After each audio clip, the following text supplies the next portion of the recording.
32-year-old Hadeeza Yunusa is from Damaturu local government area of Yobe state. Hadeeza has had to cope with a severe health condition for the past few years. She has been suffering from a disease very common in most African women. She discovered she had fibroids 3 years ago and has endured severe abdominal pains as a result of it. One of the ways to get rid of fibroids is through a surgical procedure called myomectomy. Hadeeza could not afford to have the surgery because of its cost.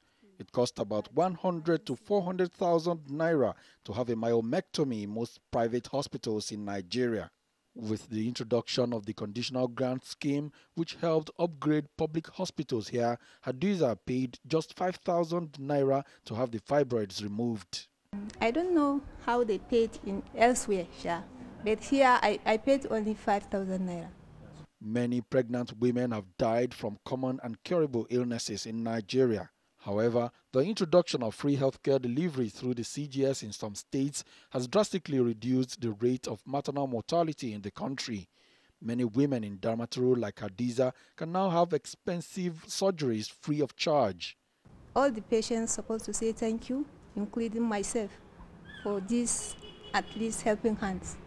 In Joshua, another local government area in Yobe State, women are getting consultation and antenatal care for free.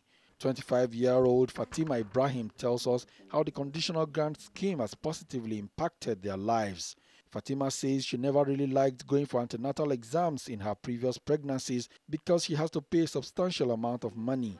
Now, the CGS has made it possible for her to go to the hospital and get everything free. There is a lot of progress due to the CGS. In the past, we don't come here. Now we do because we get everything free. Drugs are given to all pregnant women free of charge. Even deliveries, before we used to conduct some delivery fees, but now we do not collect anything. Delivery is free, and drugs is also free for children 5 years and below. The objective of the program is to empower the rural populace and raise their living standards through appropriate resource use and management. Although many people are benefiting from these projects, many more are yet to reap these benefits. This is because they are not aware of the existence of the project. You can see signboards, you can see we pay for slots in television, radio, jingles, and we go to the villages, we talk to the people, the beneficiaries of course, and their leaders, but to me, that is not enough. Because of the low socio-economic status of the community and low educational status. So up to now, some people are not yet aware of the importance of coming to the hospital. Resources are available. What happens then is contractor capacity then becomes a challenge. We are going to areas that are very difficult to reach. To begin with, we thought our programs really, the Niger Delta would give us the most difficulty.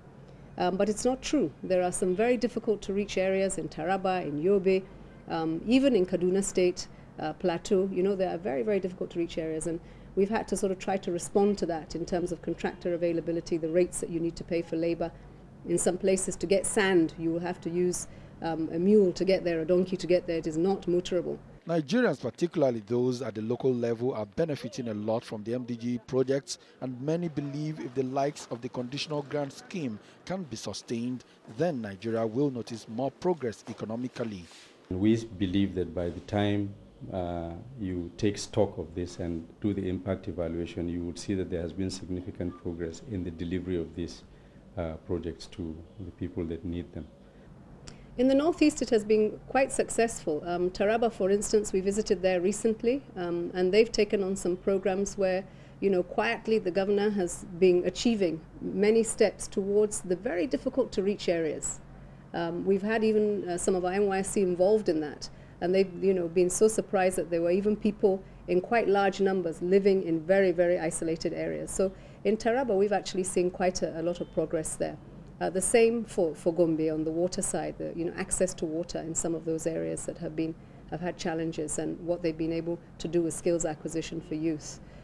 The Office of the Senior Special Assistant to the President on MDGs is committed to improving the living and health standards of Nigerians through initiatives like the Conditional Grant Scheme.